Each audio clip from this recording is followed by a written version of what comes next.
নমস্কার, প্রান্তিক গাইডে সবাইকে শুভেচ্ছা অভিনন্দন।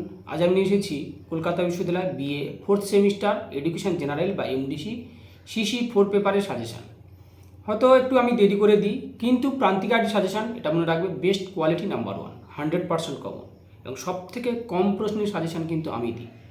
তোমরা কোশ্চেনগুলো দিলে বুঝতে পারবে, তাই একটু দেরি হলেও এবং একেবারে যে খুব দেরি হয় তা না, মোটামুটি আমি ঠিক সময় যথাসময় দিয়ে দিই। এবং প্রান্তিক গাইডের লাস্ট মিনিট ফাইনাল সাজেশান, প্রান্তিক গাইডের লাস্ট মিনিট ফাইনাল সাজেশান কেউ মিস করবে না, এটা বলে রাখছি। 100% জেনুইন কমন। আমি যেগুলো দিচ্ছি শুধু সেগুলোই করে যাবে। এই পেপারে রয়েছে এডুকেশনাল অর্গানাইজেশন অ্যান্ড প্ল্যানিং, অর্থাৎ শিক্ষাগত সংগঠন ও পরিকল্পনা। সংগ্রহ করো, আমি প্রশ্নগুলো বলে যাচ্ছি। তোমাদের তো 10 পরে, 5 পরে আর 2 নম্বরের পরে। 10 আর 5 দিয়ে দিচ্ছি, লিখে নাও। সংগঠন বলতে কী বোঝো? সংগঠন বলতে কী বোঝো? সংগঠনের কার্যাবলী এবং নীতি, উদ্দেশ্য, প্রয়োজনীয়তা বা গুরুত্ব। সংগঠন বলতে কী বোঝো? সংগঠনের কার্যাবলী এবং নীতি, উদ্দেশ্য, প্রয়োজনীয়তা বা গুরুত্ব।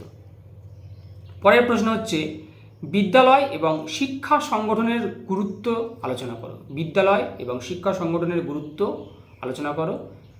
এর বৈশিষ্ট্য বিদ্যালয় সংগঠনের লক্ষ্য ও উদ্দেশ্য এবং কর্মসূচি। দেখো, এতগুলো কোশ্চেন এই জন্য বলা, মানে তোমাদের কোশ্চেন কিন্তু পার্টে পার্টে আসে। 10 নাম্বারটাকে ভাঙে, এমনকি 5ও ভাঙে, 10টাকে 3টে ভাগে ভাগ করে দেয়। অবশ্যই খুব ভালো করে পড়বে। এবং এডুকেশনের স্ট্র্যাটেজি হচ্ছে নোটস খুব সুন্দর, পরিষ্কার পরিচ্ছন্ন কিছু যে উক্তিগুলো রয়েছে সেগুলো ব্যবহার করা, এবং অবশ্যই করে পয়েন্টসগুলো আলাদা কালি দিয়ে লিখে বক্স আউট করে দেওয়া। তাহলে বিদ্যালয় এবং শিক্ষা সংগঠনের গুরুত্ব, বৈশিষ্ট্য, বিদ্যালয় সংগঠনের লক্ষ্য ও উদ্দেশ্য এবং কর্মসূচিগুলো আলোচনা করা। পরের প্রশ্ন, বিদ্যালয়ের সংরক্ষিত নথিগুলির সংক্ষিপ্ত বিবরণ দাও। বিদ্যালয়ের সংরক্ষিত নথিগুলির সংক্ষিপ্ত বিবরণ দাও এবং বিদ্যালয় প্রাঙ্গণে নীতি ও গুরুত্ব লেখো। বিদ্যালয় প্রাঙ্গণের নীতি ও গুরুত্ব লেখো। পরের প্রশ্ন তারা লিখে নেবে, বিদ্যালয়ের সংরক্ষিত নথিগুলির সংক্ষিপ্ত বিবরণ দাও। বিদ্যালয়ের সংরক্ষিত যে নথি সেগুলো সংক্ষিপ্ত বিবরণ দাও এবং বিদ্যালয় প্রাঙ্গণে নীতি ও গুরুত্বগুলো লেখো। বিদ্যালয় প্রাঙ্গণের নীতি ও গুরুত্বগুলো লেখো। পরের প্রশ্ন, সময় তালিকা, টাইম টেবিল। টাইম টেবিল বলতে কী বোঝো? এটা শ্রেণীবিভাগ করো, এর বৈশিষ্ট্যগুলো আলোচনা করো। বিদ্যালয়ের সময় তালিকা নির্মাণ গুরুত্বপূর্ণ কেন? বিদ্যালয়ে আমাদের দেখবে টাইম টেবিল থাকে, তাই বিদ্যালয়ের সেই সময় তালিকার নির্মাণ গুরুত্বপূর্ণ কেন? তাহলে সময় তালিকা বলতে কী বোঝো, এর শ্রেণীবিভাগ, বৈশিষ্ট্য, বিদ্যালয়ের সময় তালিকা নির্মাণ গুরুত্বপূর্ণ কেন তা আলোচনা করো। পরের প্রশ্ন হচ্ছে কর্মশালা, ওয়ার্কশপ। কর্মশালা কী, এর বৈশিষ্ট্য এবং প্রয়োজনীয়তা। কর্মশালা বলতে কী বোঝো, এর বৈশিষ্ট্য এবং প্রয়োজনীয়তা বা গুরুত্ব আলোচনা করো। পরের প্রশ্ন, শিক্ষা পরিকল্পনা বলতে কী বোঝো? শিক্ষা পরিকল্পনা বলতে কী বোঝো, এর বৈশিষ্ট্য বা গুরুত্ব। তাহলে শিক্ষা পরিকল্পনা বলতে কী বোঝো, এর বৈশিষ্ট্য, গুরুত্ব বা প্রয়োজনীয়তা। গুরুত্ব প্রয়োজনীয়তা সব একই, তাহলে গুরুত্ব, প্রয়োজনীয়তা এবং নীতি। বিদ্যালয়ের ক্ষেত্রে শিক্ষার পরিকল্পনা গুরুত্বপূর্ণ কেন? বিদ্যালয়ের ক্ষেত্রে শিক্ষার পরিকল্পনা গুরুত্বপূর্ণ কেন? এই 6টা মাত্র কোশ্চেন দিলাম আমি তোমাদের 10 নম্বরের জন্য। 6টা, তোমাদের লিখতে হবে 3টে দেখো লিখতে হবে, আমি 6টা দিলাম। 5 নম্বরের জন্য দিলাম, লিখে নাও, বিদ্যালয় প্ল্যান কি? বিদ্যালয় পরিকল্পনা আর কি। বিদ্যালয় প্ল্যান কি? একটি আদর্শ বিদ্যালয় গৃহের বৈশিষ্ট্য লেখো। একটি আদর্শ বিদ্যালয় গৃহের বৈশিষ্ট্য। খুব সহজ কিন্তু এই পেপারটা, তোমরা নিজেদের ভাষায় বানিয়ে লিখতে পারবে। 2-1বার করে পড়ে শুধু পয়েন্টসগুলোকে মুখস্থ করবে। স্বাস্থ্য বলতে কী বোঝো? স্বাস্থ্য বলতে তার হেলথ। স্বাস্থ্য বলতে কী বোঝো? বিদ্যালয়ের স্বাস্থ্য পরিষেবা কর্মসূচির অংশগুলি আলোচনা করো। মানে বিদ্যালয়ে কোন কোন স্বাস্থ্য পরিষেবা কর্মসূচি হয় তোমরা নিজেরাও জানো, অভিজ্ঞতাও রয়েছে, সেগুলো আলোচনা করো। পরের প্রশ্ন হচ্ছে গ্রন্থাগার, লাইব্রেরি।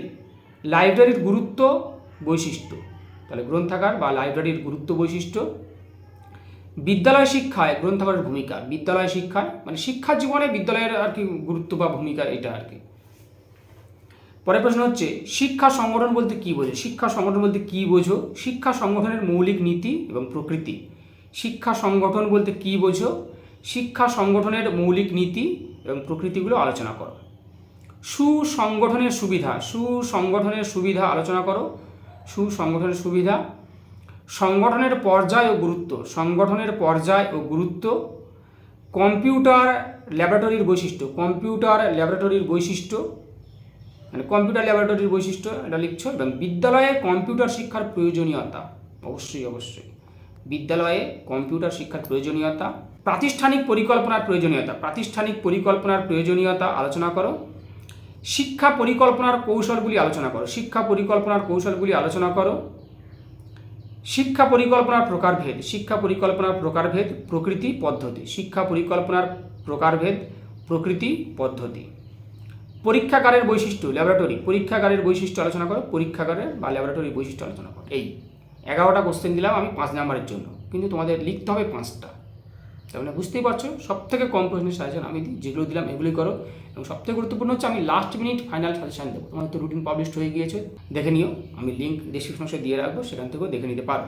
এবং আমি পরবর্তীকালে এই পেপারটার লাস্ট মিনিট ফাইনাল সাজেশন কেউ মিস করবে না।